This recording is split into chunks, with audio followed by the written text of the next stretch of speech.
we're heading to the site and we're late. We're so late. May 10 pesos kayo. I've been waiting for someone to ask me that my whole life. Ayoko naman magyabang, pero basics. This car is even worse than my car. There's like your amoeba.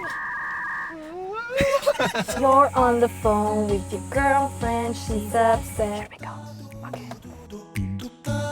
Isa naman po.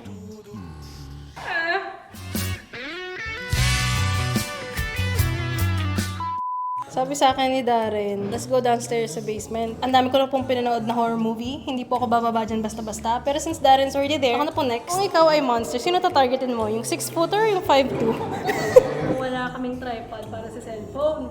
Kaya ito ang makeshift natin. Ang hollow block, isang empty pail, mga styrofoam, sika. Tada! Discarding Pinoy yan, guys, oh. Ito yung mas professional, gamit paintbrush or sponge. Diploma or diskarte? Hintayin lang natin matapos natin. Oh, parang ingat ngayon. So, yun nga. Another day, another side. Kakasakit na naman po ako. Marami pa kaming gamit doon. But we're just gonna ask for help. Nakalagay lang naman siya sa baba, so I don't really need to wear a hard hat.